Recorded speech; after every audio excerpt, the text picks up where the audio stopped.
Good morning my dear student, मैं doctor Kiran Garg. मेरे YouTube channel में आपका फिर से स्वागत है। तो आज हम जो टॉपिक करने जा रहे हैं ये फर्स्ट यूनिट का लास्ट टॉपिक है। इसी के साथ हमारा फर्स्ट यूनिट कंप्लीट हो जाएगा। तो बच्चों, आपको जैसा कि सिलेबस के अकॉर्डिंग आपको पता ही है कि जो फर्स्ट यूनिट है ये पूरा नया ऐड हुआ है, ठीक है। तो इसमें ऑलमोस्ट ग्रामर है, तो आपको इसको अच्छे से तैयार करना है। इस एग्ज़ाम के साथ साथ यह जो ग्रामर है या अदर भी हमारे कॉम्पिटिटिव एग्ज़ाम में काम आएगी, और इसके साथ साथ और भी आप जो स्टडी कर रहे हो या टीचिंग लाइन में आप जा रहे हो तो यह आपकी बहुत काम आएगी। तो इस यूनिट के कंप्लीट होने के बाद साथ साथ हम बीच बीच में एज ए क्वेश्चन हम रिवीजन करते रहेंगे, ठीक है। तो आज हम इस यूनिट का लास्ट टॉपिक करने जा रहे हैं जिसका नाम है देवनागरी लिपि की विशेषताएं और मानकीकरण, ठीक है। देवनागरी लिपि की विशेषताएं और मानकीकरण। तो लिपि से पहले देखो, भाषा होती क्या है। भाषा एक ऐसा साधन है जिसके द्वारा हम अपने विचारों का आदान प्रदान करते हैं, और भाषा के दो रूप होते हैं, एक मौखिक और एक लिखित। तो मौखिक जो रूप होता है उसमें क्या होता है, हम बोलकर एक दूसरे से विचारों का आदान प्रदान करते हैं। पर जो मौखिक रूप होता तो उसमें भी भाषा ही है। और जो लिखित रूप होता है उसमें जो लिखने में हम जो लिपि चिन्हों का प्रयोग करते हैं उन्हीं को ही लिपि कहा जाता है।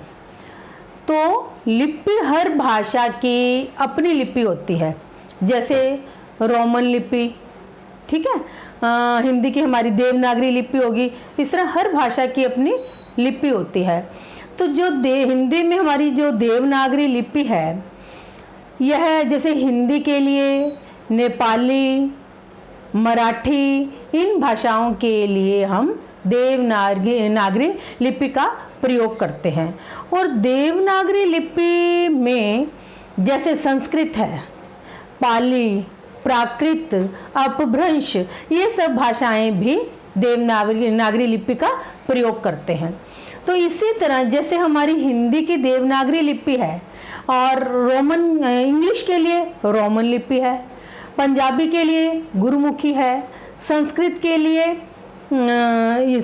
लिए तो हिंदी लिपि का ही, देवनागरी लिपि का ही प्रयोग होगा। और इसी तरह अंग्रेजी के लिए रोमन, और उर्दू के लिए फारसी लिपि का प्रयोग होता है, ठीक है। तो इस तरह हर भाषा की अपनी लिपि होता है।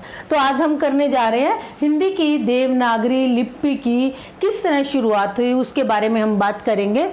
तो भारत की जो प्राचीन दो लिपियाँ थी, शुरुआत में भारत की जो दो लिपियां थी, कौन सी लिपि थी, एक ब्राह्मी लिपि और एक खरोष्ठी, यह दो लिपियां थी।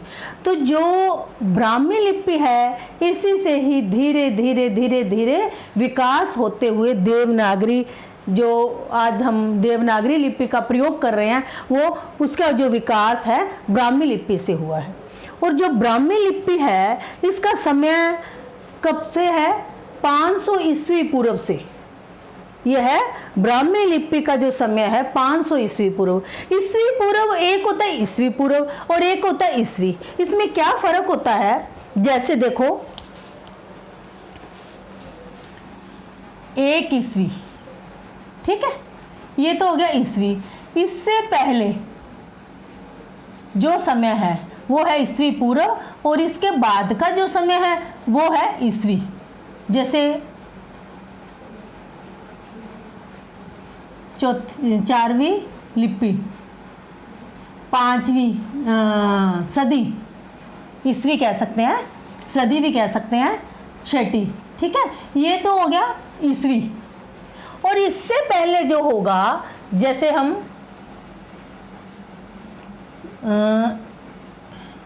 100वीं ईस्वी पूर्व,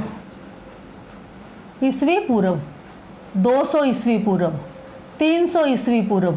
तो एक ईस्वी से जो पहले का समय है उसको कहेंगे हम ईस्वी पूर्व, और एक ईस्वी के बाद का जो समय आएगा उसको हम ईस्वी कहेंगे, ठीक है। तो इस तरह ईस्वी पूर्व और ईस्वी का डिफरेंस है। ठीक है, तो जो ब्राह्मी लिपि है इसका समय रहेगा 500 ईस्वी पूर्व के आसपास का। ठीक है, तो ब्राह्मी लिपि की जो बात कर रहे हैं हम, ब्राह्मी लिपि के फिर दो रूप है, उत्तरी ब्राह्मी और दक्षिणी ब्राह्मी। ठीक है, तो भारत की सभी लिपियां जो कहाँ से निकली है, ब्राह्मी लिपि से। ब्राह्मी लिपि की हम बात कर रहे हैं, इसका समय था 500 ईस्वी पूर्व, और भारत की सभी लिपियां ब्राह्मी लिपि से ही निकली है। ब्राह्मी लिपि का प्रयोग कब से हुआ है, वैदिक आर्यों ने शुरू किया था, मतलब उस समय से प्रयोग, उस समय में प्रयोग होता था ब्राह्मी लिपि का, वैदिक आर्यों के समय। ठीक है, फिर ब्राह्मी का जो पुराना, सबसे जो पुराना प्राचीनतम नमूना है, सैंपल है, वो 500 ईस्वी पूर्व का है, वहीं से हम शुरुआत मानते हैं, और जो कि बौद्धकालीन है। बौद्धकालीन मीन्स बौद्धों के समय का ये नमूना है, इसमें 500 ईस्वी पूर्व जो बौद्धकालीन के समय का है। जैसे ललित विस्तार एक ग्रंथ है, इसमें अशोक के समय की लिपि का नाम ब्राह्मी मिलता है, तो वहीं से हमें सबसे प्राचीनतम नमूना मिलता है। ललित विस्तार में ब्राह्मी का एक सबूत मिलता है एक तरह से। ठीक है, गुप्त काल के आरंभ में ब्राह्मी लिपि के दो भेद होंगे। गुप्त काल का समय रहेगा 319 ईस्वी के आसपास का, शुरुआत गुप्त काल की, और 350 ईस्वी तक, 350 ईस्वी तक के आसपास तक गुप्त काल का, 318-19 ईस्वी के पास से शुरुआत, और 350 तक का समय रहेगा। गुप्त काल के आरंभ में, शुरुआत में ही ब्राह्मी लिपि के दो भेद हो गए। कौन से हो गए, उत्तरी ब्राह्मी और दक्षिणी ब्राह्मी। ठीक है, और इसका समय था 350 ईस्वी तक, 350 ईस्वी तक कह सकते हैं हम। उत्तरी ब्राह्मी का, जो उत्तरी ब्राह्मी और दक्षिणी ब्राह्मी दो भागों में बंटा था, तो उत्तरी ब्राह्मी का जो समय था 350 ईस्वी तक, 350 ईस्वी तक। ठीक है, तो उत्तरी ब्राह्मी से ही नागरी लिपि का विकास हुआ। उत्तरी ब्राह्मी से धीरे धीरे रूप चेंज होता होता देवनागरी लिपि जो आज हम प्रयोग कर रहे हैं, तो इसका जो विकास है कहाँ से हुआ, उत्तरी ब्राह्मी से।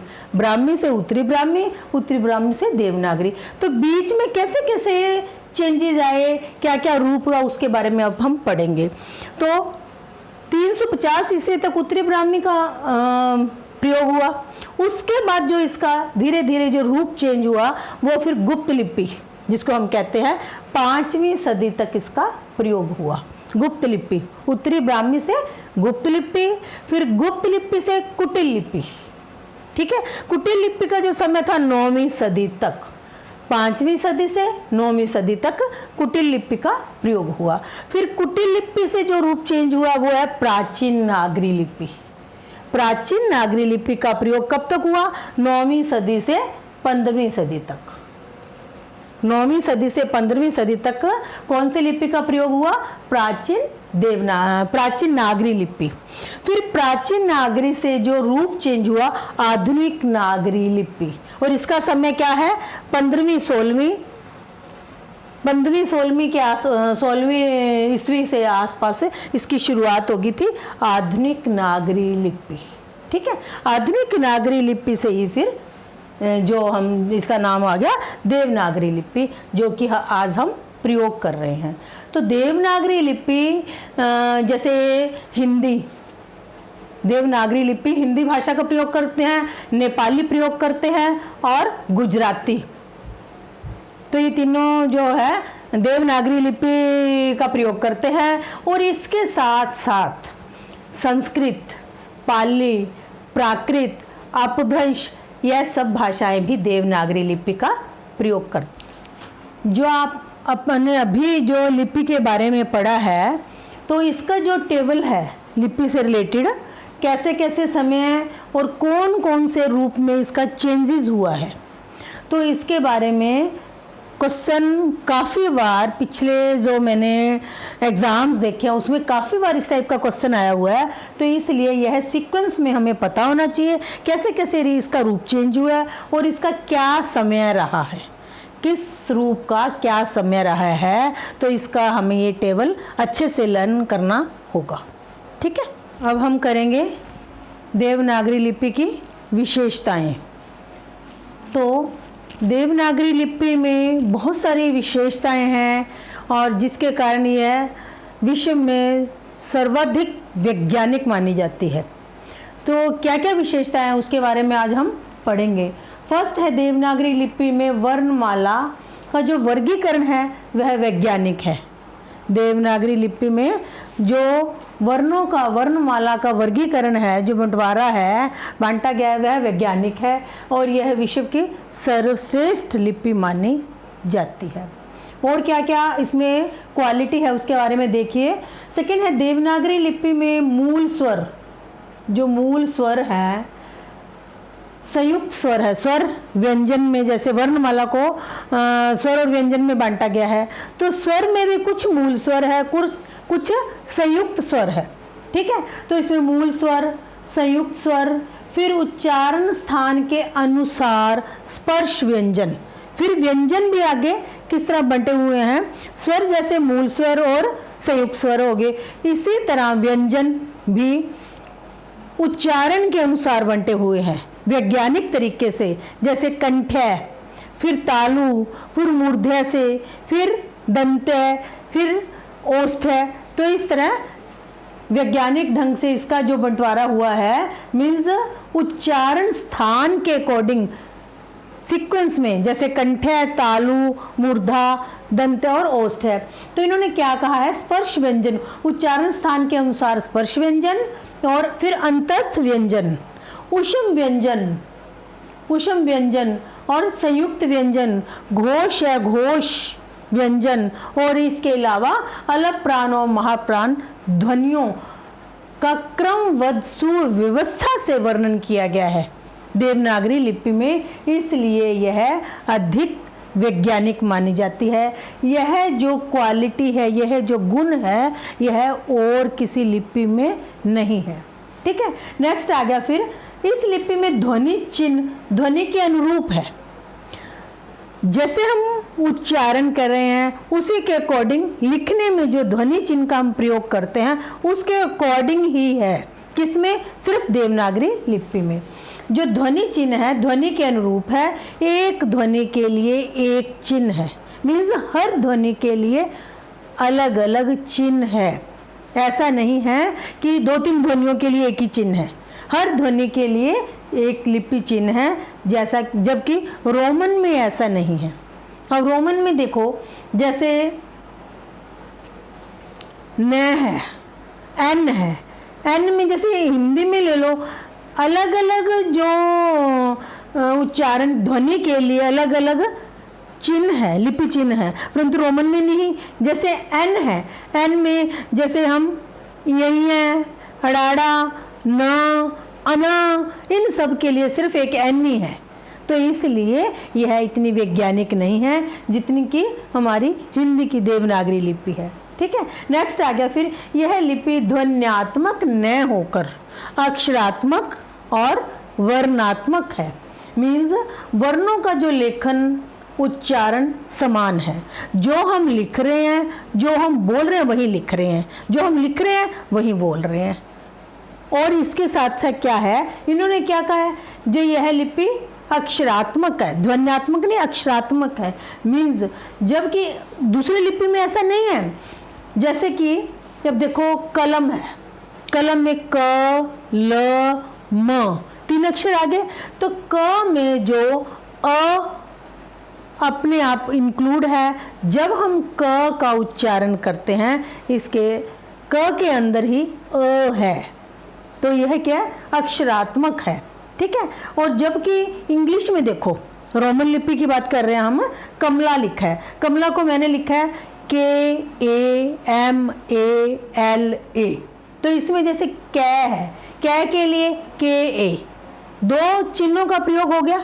परंतु इसमें जो हमारी देवनागरी लिपि है उसमें ऐसा नहीं है, एक अक्षर में ही जो अ है वो इसके अंदर ही है। तो क, अगर हम क का उच्चारण कर रहे हैं तो लिखने में भी हमने सिर्फ क ही लिखा है, परंतु इधर क्या है, क का उच्चारण कर रहे हैं, लिखने में के और ए का प्रयोग कर रहे हैं।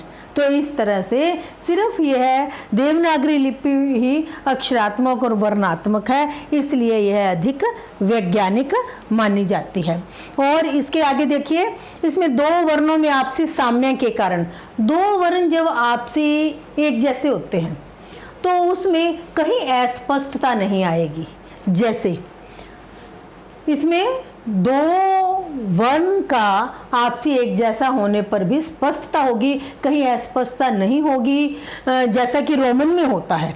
जैसे सी ई, अब देखने में कई बार क्या होता है, ई सी लगता है और सी ई लगता है। इसी तरह एम एन है, इसी तरह ओ क्यू है, आई छोटा आई और एल लिखते हैं, जब स्मॉल हम अल्फ़ाबेट लिखते हैं, स्मॉल आई और एल लिखते हैं तो वहाँ कन्फ्यूज़न हो जाता है। तो इस तरह इन्होंने क्या कहा है, दो वर्णों में आपसी साम्य के कारण कन्फ्यूज़न है रोमन लिपि में, परंतु हमारी देवनागरी लिपि में ऐसा नहीं है। नेक्स्ट है फिर, इस लिपि में प्रत्येक वर्ण का निश्चित उच्चारण है, मीन्स जो वर्ण हम लिख रहे हैं उसका वही उच्चारण है, ठीक है। और नेक्स्ट है, इस लिपि में समग्र ध्वनियाँ मीन्स सारी, समग्र मीन होल, सारी ध्वनियाँ को अंकित करने की क्षमता है, क्योंकि हर ध्वनि का एक लिपि चिन्ह है, इसलिए हर सभी ध्वनियों को अंकित करने की क्षमता है देवनागरी लिपि में। परंतु रोमन में ऐसा नहीं है। जैसे मैंने पहले भी बताया था कि न, अन, अय्या, इन सब के लिए क्या है, सिर्फ एक एन ही। तो इसमें क्या है, अलग अलग ध्वनि के लिए अलग अलग लिपि चिन्ह नहीं है रोमन में। यह जो विशेषता है सिर्फ हिंदी की देवनागरी लिपि में है, ठीक है। नेक्स्ट आ गया, मात्राओं के कारण यह लिपि रोमन की बजाय थोड़े कम स्थान घेरती है। जैसे मात्राएं हैं, ऊपर आ गई, नीचे आ गई, दाएं आ गई, बाएं आ गई, तो वह कम स्थान घेरते हैं। परंतु इंग्लिश में क्या है, रोमन जो लिपि में क्या है, वो नेक्स्ट आगे की जगह घेरेगी, उसके आगे। जैसे क्या है, स्कूल है, और स्कूल में इंग्लिश में लिखा है, रोमन में लिखा है मैंने, तो इसका एक एक अल्फ़ाबेट अलग अलग हुआ। परंतु हिंदी में क्या आ गया, इससे कम स्थान घेरा क्योंकि ये मात्र नीचे आ गई। इसी तरह ब्यूटीफुल, ब्यूटीफुल है तो ब्यूटीफुल को हमने ऐसे लिखा है, ठीक है, कितना जगह घेरा है, परंतु इसी का हमने सुंदर लिखा है तो बहुत कम जगह घेरा है। तो इस तरह यह है कम खर्चीली है, मीन्स कम स्थान घेरती है तो कम खर्चा होगा, तो कम खर्चीली है। कौन सी लिपि, देवनागरी लिपि, ठीक है। नेक्स्ट हम बात करेंगे, इसमें व्यंजन संयोग के सरल नियम है। जो स्वर व्यंजन है, व्यंजनों के संयोग से जो शब्द बनता है वह बहुत सरल नियम है, उसमें मुश्किल नियम नहीं है, ताकि अन्य भाषियों को भी उसको समझने लर्न करने में कोई दिक्कत नहीं आती। तो यह एक वैज्ञानिक जो लिपि है, इसमें व्यंजन संयोग के सरल नियम है, वर्तनी गड़बड़ की कम संभावना है, क्योंकि छोटी बड़ी, छोटा ऊ बड़ा ऊ, ये सारा 12 खड़ी जो है, इसको करने के बाद कहीं कोई मात्र की गड़बड़ होने की कोई संभावना नहीं रहती, और यह एक वैज्ञानिक लिपि मानी जाती है, ठीक है। और यह लिपि व्यवहारिक होने के साथ साथ गत्यात्मक भी है, मीन्स व्यवहारिक हम प्रयोग करते हैं इसको, इसके साथ साथ गत्यात्मक है, मीन्स समय के अनुसार इसमें हम परिवर्तन ला सकते हैं। इसमें कुछ ऐड करना है, ठीक है, कुछ नया और ऐड करना है तो हम कर सकते हैं। जैसे डॉक्टर,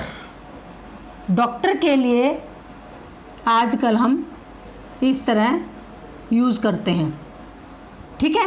तो इस तरह यह लिपि व्यवहारिक होने के साथ साथ गत्यात्मक भी है, मीन्स इसमें फ्लेक्सिबिलिटी है, मीन्स कुछ ऐड करना है, कुछ निकालना है तो इसमें हम कर सकते हैं, इसलिए अधिक ज़्यादा वैज्ञानिक मानी जाती है, ठीक है। नेक्स्ट आ गया, स्वरों की ह्रस्व दीर्घ मात्राओं की योजना। स्वर और व्यंजन है जैसे वर्णमाला में, तो जो स्वर है उसमें कुछ स्वर ह्रस्व स्वर है, कुछ दीर्घ स्वर है, ठीक है। तो इनकी यह योजना के कारण भी यह लिपि वैज्ञानिक मानी जाती है। और यह जो ह्रस्व दीर्घ मात्राओं की योजना है, तो 12 खड़ी में जैसे है, जैसे ये देखो, छोटी बड़ी, छोटा ऊ बड़ा ऊ, छोटी ए बड़ी ए, छोटा ओ बड़ा ओ, ह्रस्व और दीर्घ मात्राओं की यह एक सिस्टमेटिकल एक योजना है, तो यह वैज्ञानिक माना जाता है। ठीक है, नेक्स्ट आ गया प्रत्येक वर्ण का उच्चारण है। देवनागरी लिपि में हर वर्ण का उच्चारण है, ठीक है, जबकि रोमन में नहीं है, क्योंकि कुछ रोमन में कुछ अल्फाबेट साइलेंट होते हैं, परंतु हिंदी में ऐसा नहीं है, देवनागरी लिपि में ऐसा नहीं है। इसलिए प्रत्येक वर्ण का उच्चारण है, इसमें कोई वर्ण साइलेंट नहीं है। ठीक है, नेक्स्ट आ गया मुख्य विवर में उच्चारण स्थल के अनुसार वर्णों का निर्माण। जो वर्ण है मुख्य विवरण में उच्चारण मीन्स मैंने पहले भी बताया है कि वैज्ञानिक सिस्टमेटिकल ढंग से, जैसे पहले जो वर्ण है, व्यंजन है, उनका जैसे कंठे से, फिर तालु से, फिर मूर्धा से, फिर दंते से, फिर ओष्ठ, जैसे सीक्वेंस में हम कह सकते हैं। तो यह इसके अकॉर्डिंग ही व्यंजनों की जो व्यवस्था है उच्चारण स्थल के अनुसार है, निर्माण किया गया है। इसलिए यह जो देवनागरी लिपि है वैज्ञानिक मानी जाती है। ठीक है, नेक्स्ट आ गया फिर लेखन। यह इस लिपि जो देवनागरी लिपि है इसमें क्या है, लिखने में, लेखन में, टंकन में, मुद्रण में, मीन्स टाइपिंग में, टाइप करने में, और मुद्रण छापने में एक रूपता है। मीन्स जैसे हम लिखने में प्रयोग करते हैं, छपाई में प्रयोग करते हैं या टाइप में प्रयोग करते हैं, तो वो उसका जो तरीका लिखने का, लिपि चिन्हों का जो तरीका है वो सेम रहेगा। ये ऐसा किसमें है, देवनागरी लिपि में यह गुण है, ये विशेषता है। परंतु रोमन में ऐसा नहीं है, रोमन में कुछ कैपिटल होते हैं, कुछ स्मॉल लेटर होते हैं, तो इसलिए यह जो विशेषता है सिर्फ अपनी देवनागरी लिपि में पाई जाती है। इसीलिए देवनागरी लिपि सर्वाधिक वैज्ञानिक मानी जाती है और यह विश्व की सर्वश्रेष्ठ लिपि मानी जाती है। देवनागरी लिपि विश्व की सर्वश्रेष्ठ लिपि मानी जाती है। तो यह थी देवनागरी लिपि की विशेषताएं। अब हम आगे करेंगे इसका मानकीकरण। हाँ जी, आगे हम करेंगे देवनागरी लिपि का मानकीकरण। तो मानकीकरण से मतलब या अर्थ है, मानकीकरण क्या हुआ, किसी भाषा का आदर्श रूप, परिनिष्ठित, संशोधित, श्रेष्ठ रूप को हम कहते हैं मानकीकरण, मीन्स उसका सुधरा हुआ रूप। ठीक है, तो यह तो हो गया लिपि का मानकीकरण का अर्थ। ठीक है, नेक्स्ट आ गया सोपान। तो देवनागरी लिपि का जो मानकीकरण है, मानकीकरण के इसमें देवनागरी लिपि में 3 सोपान है। फर्स्ट है बोली, उसके बाद है भाषा, उसके बाद है मानक रूप। ठीक है, तो बोली क्या है, बोली होती है छोटे क्षेत्र में बोली जाने वाली, भाषा का एक रूप होता है, मीन्स छोटे क्षेत्र में बोली जाने वाली बोली। जैसे क्या होता है, बोली एक क्षेत्र में बोली जाती है और हम 2-4 किलोमीटर के डिस्टेंस से आगे जाएंगे तो उसका थोड़ा चेंज, उसका रूप मिलेगा। कुछ शब्द उसमें से निकले हुए कुछ और होंगे, तो इस तरह उसका थोड़ा बदला हुआ रूप मिलेगा। फिर आगे हम 5-10 किलोमीटर पे जाएंगे, फिर कुछ और चेंज। तो इस तरह वो छोटे क्षेत्र में बोली जाने वाली क्या हुआ, बोली। और यही बोली जब बड़े क्षेत्र में प्रयोग होने लग जाती है, जनता, नागरिक अपनी सहजता, सहूलियत के अनुसार उसको सभी, जैसे बोलने ज़्यादा जनसंख्या उस बोली को बोलने लग जाती है और उसका साहित्य में प्रयोग करने लग जाते हैं। हम प्रशासनिक कार्यों में, लिखने, पढ़ने लिखने में हम प्रयोग करने लग जाते हैं। ठीक है, राजकाज के कार्यों में भी कह सकते हैं। जब हम इसका प्रयोग विस्तृत क्षेत्र में करने लग जाते हैं तो वह एक भाषा का रूप ले लेता है। और जब यह भाषा हम साहित्य, प्रशासनिक कार्यों में, पढ़ने लिखने में हम प्रयोग करने लग जाते हैं और उसके बाद उसका जब मानकीकरण होता है, मीन्स उसका सुधरा हुआ रूप और एक निश्चित रूप हो जाता है, उसकी जो कमियाँ जो होती है उसमें निकाल ली जाती है और एक सुधरा हुआ एक निश्चित रूप हो जाता है। उसको परिनिष्ठित रूप, संशोधित रूप, आदर्श रूप, श्रेष्ठ रूप हम कह सकते हैं। तो वह हो गया उसी का भाषा के मान की जो मानक रूप है तो वो हो गया तीसरा सोपान। तो इस तरह क्या है इसके भाषा के 3 मीन्स रूप हो गए। पहला बोली, फिर भाषा, फिर मानक भाषा। जो परिनिष्ठित संशोधित सुधरी हुई भाषा होगी वो होगी मानक भाषा। तो इस तरह जो देवनागरी लिपि का मानकीकरण में कह सकते हैं कि 3 रूप है। ठीक है, नेक्स्ट आ गया फिर इसके तत्व कौन कौन से होते हैं। जो मानकीकरण के बाद उसमें जो क्वालिटी, जो विशेषता आ जाती है, मानक रूप हो जाता है, उसमें कौन कौन से तत्व होते हैं। देखिए, फर्स्ट है ऐतिहासिकता। ऐतिहासिकता से अभिप्राय यहाँ पर ये है कि जो मूल रूप, जो भाषा के मूल शब्द थे वो एज इट इज़ होने चाहिए, और उसमें मीन्स पुराने समय में जो चले आ रहे हैं वो शब्द होने चाहिए। हाँ, उसमें कुछ चेंजेस ला सकते हैं हम। चेंजेस मीन्स उसके जो कमी हैं उसको हटाकर उसमें एक मानक शुद्ध रूप, एक परिनिष्ठित संशोधित रूप बन जाता है। परंतु बेस जो होता है, मेन मूल जो होता है, वो ऐतिहासिक ही शब्द रहते हैं। इसलिए ऐतिहासिकता का होना ज़रूरी है मानकीकरण में। नेक्स्ट आ गया फिर सहजता। जो भाषा हमने मानक रूप बनाया है उसमें सहजता होनी चाहिए, सरलता होनी चाहिए। जो बात हम कह रहे हैं सामने वाला वैसे ही समझे, और मीन्स आसान तरीके से समझ आता हो, कोई उसको समस्या ना आए समझने में। तो इसमें भाषा में सहजता होनी चाहिए, सरलता, सहजता। ठीक है, नेक्स्ट आ गया फिर व्याकरणिक साम्यता।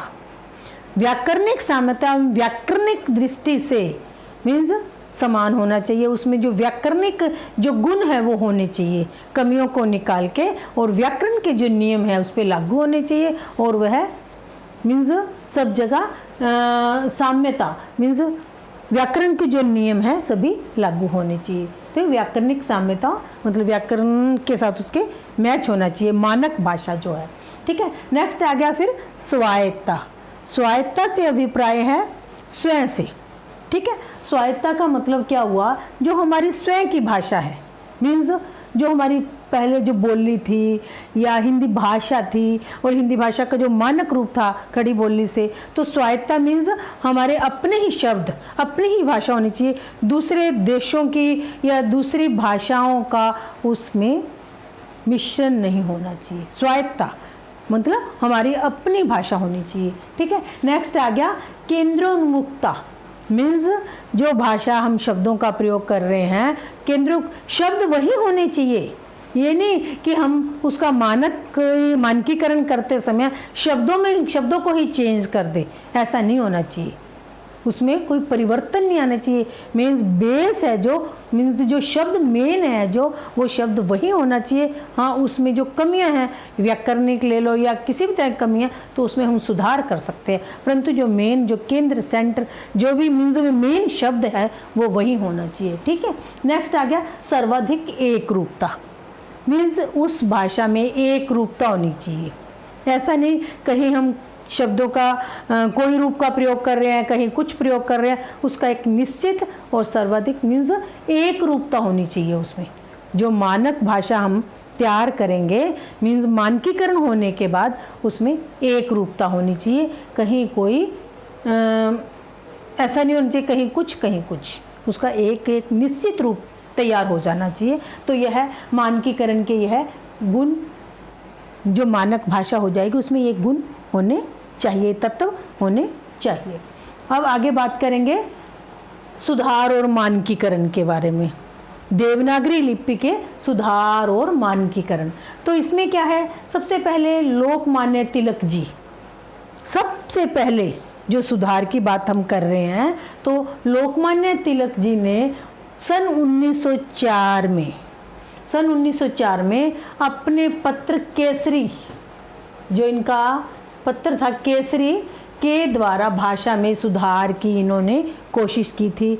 सन 1904 में लोकमान्य तिलक जी ने भाषा में सुधार की कोशिश की थी। किसके द्वारा? अपने पत्र केसरी के द्वारा।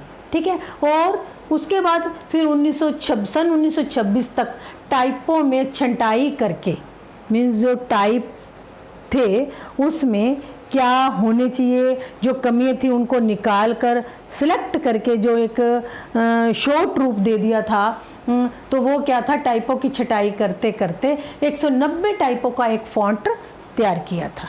मीन्स जो आलतू फालतू जो उनको सही नहीं लग रहे थे उनको निकाल कर एक निश्चित रूप में 190 टाइपों का एक फॉन्ट तैयार किया था, जिसे तिलक टाइप के नाम से जाना जाता था।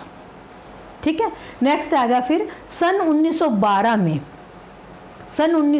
में पंडित गौरीशंकर भट्ट जी ने नागरी लिपि में सुधार के लिए अपने सुझाव रखे। सन 1912 में पंडित गौरीशंकर जी ने नागरी लिपि के सुधार के लिए अपने कुछ विचार सुझाव रखे। फिर 1913 में, 1920 में, 1931 में समय समय पर विशेष सुधार हुए देवनागरी लिपि में। ठीक है, नेक्स्ट आ गया फिर महात्मा गांधी जी ने हरिजन सेवक में, जो उनकी पत्रिका थी हरिजन सेवक, महात्मा गांधी जी ने हरिजन सेवक में काका कालेलकर द्वारा सुनाई गई 12 खड़ी का प्रयोग किया। किसमें? हरिजन सेवक में काका कालेलकर द्वारा बनाई की जो थी सुनाई गई 12 खड़ी थी, उसका प्रयोग किया था। 12 खड़ी जैसे ये का की छोटी बड़ी, छोटा हो बड़ा हो, ये सब 12 खड़ी का प्रयोग किया था। किसमें? हरिजन सेवक में। और किसने? महात्मा गांधी जी ने। ठीक है, नेक्स्ट हम आगे बात करेंगे फिर डॉक्टर श्याम सुंदर दास जी का जो मत था, उन्होंने क्या कहा था कि जो अड़ न के स्थान पर अनुस्वार का प्रयोग करना चाहिए। मीन्स जो हम ये पांचवा अक्षर है जो इनको छोड़कर हमें क्या करना चाहिए? अनुस्वार का प्रयोग करना चाहिए। अनुस्वार का प्रयोग करना चाहिए, जैसे अंक, मंच, हंस, ऊपर बिंदी लगाकर अनुस्वार का प्रयोग करके इस तरह से हमें प्रयोग करना चाहिए। और जैसे ये है ड़ के नीचे क लगा के, इस तरह नहीं, मंच नाच इस तरह नहीं प्रयोग करना चाहिए। ये किन्होंने कहा है? डॉक्टर श्याम सुंदर जी ने कहा है कि हमें ये पांचवें जो अक्षर के स्थान पर हमें अनुस्वार का प्रयोग करना चाहिए। ठीक है, नेक्स्ट आ गया फिर डॉक्टर गोरखनाथ जी ने। डॉक्टर गोरखनाथ जी ने क्या कहा है कि नए मात्राओं के व्यंजन के बाद लिखने का सुझाव दिया। डॉक्टर गोरखनाथ जी कहते हैं जो मात्राएं हम ऊपर लिखते हैं, नीचे लिखते हैं, दाएं लिखते हैं, बाएं लिखते हैं, उनको वो जगह छोड़कर उसको अक्षर के आगे मीन्स व्यंजन के बाद जगह देनी चाहिए, वहाँ उसका प्रयोग करना चाहिए। ये किसने कहा है? डॉक्टर गोरखनाथ जी ने कहा है। ठीक है, ये अलग अलग जो विद्वानों ने टाइम समय समय पर जो सुधार किए हैं ये आपको लर्न करने होंगे, क्योंकि कभी कभी इस तरह का क्वेश्चन आ जाता है कि जो पांचवें अक्षर के स्थान पर अनुस्वार का प्रयोग करने के लिए किसने कहा है, 12 खड़ी का प्रयोग किसने किया है। तो इस तरह कहीं भी क्वेश्चन बनकर आ सकता है। तो यह हमें मानकीकरण या सुधार संबंधी इसको अच्छे से पढ़ना है और समझना होगा। नेक्स्ट आ गया फिर भारतेंदु युग के बाद जो द्विवेदी युग आया था। द्विवेदी युग किस के नाम पे पड़ा है? महावीर प्रसाद द्विवेदी जी के नाम से। ठीक है, तो उस समय क्या था, सरस्वती पत्रिका थी, महावीर प्रसाद द्विवेदी जी की जो पत्रिका थी सरस्वती, तो उसमें उन्होंने खड़ी बोली को सुधारने की पूरी कोशिश की है और एक आंदोलन के रूप में इन्होंने खड़ी बोली का सुधारने के लिए एक आंदोलन का रूप ले लिया था, मानकीकरण की कोशिश की थी और खड़ी बोली के हर अंग को, हर पक्ष को सुधारने की उन्होंने कोशिश की है और इसके साथ खुद तो सुधारने की कोशिश की है, उसके उस समय में अन्य दूसरी भाषा जो विद्वान थे या भाषा सुधार संबंधी रुचि रखने वाले जो दूसरे भी विद्वान थे, उनको भी साथ लेकर खड़ी बोली को सुधारने की कोशिश की। और महावीर प्रसाद द्विवेदी जी की प्रेरणा से ही कामता प्रसाद गुरु है जो उन्होंने हिंदी व्याकरण के नाम से एक बहुत बड़ी बृहद व्याकरण जो लिखी। किन्होंने? कामता प्रसाद गुरु जी ने हिंदी व्याकरण के नाम से एक बहुत बड़ी व्याकरण लिखी। तो महावीर प्रसाद द्विवेदी जी का हिंदी सुधार में एक विशेष रोल है हमारे इतिहास में। महावीर प्रसाद द्विवेदी जी ने सरस्वती पत्रिका के द्वारा खड़ी बोली में विशेष सुधार किया और एक उस समय में एक आंदोलन का रूप ले लिया था मानकीकरण के लिए। मीन्स उन्होंने जब भी कोई रचना आती लिखने के लिए पहले उसको पढ़ते, फिर उसमें सुधार करते, फिर उसको सरस्वती पत्रिका में छापते थे। तो उस समय महावीर प्रसाद द्विवेदी जी ने खड़ी बोली में विशेष सुधारने में विशेष योगदान दिया और अपने साथ साथ अन्य लोगों को भी इस कार्य में लगाया। ठीक है, फिर नेक्स्ट आ गया, यह एक दो संस्थाएं थी, भारतीय हिंदी परिषद और केंद्रीय हिंदी निदेशालय, ये दो संस्थाएं हैं। तो जो भारतीय हिंदी परिषद संस्था है, इन्होंने इसमें क्या डॉक्टर धीरेन्द्र की अध्यक्षता में एक समिति बनाई गई। भारतीय हिंदी परिषद जो संस्था थी, इसमें क्या हुआ, डॉक्टर धीरेन्द्र की अध्यक्षता में एक समिति बनाई गई, एक संस्था बनाई गई, जिसमें देवनागरी लिपि, जो डॉक्टर धीरेन्द्र जी है, इन्होंने देवनागरी लिपि चिन्हों में एक रूपता लाने की कोशिश की है।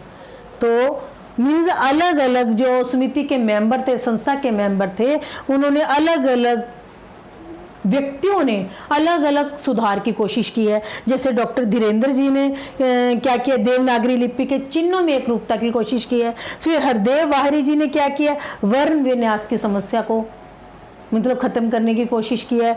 फिर ब्रजेश्वर शर्मा जी ने क्या किया, हिंदी व्याकरण में सुधार की कोशिश की है, हिंदी व्याकरण नाम से उन्होंने सुधार किया है।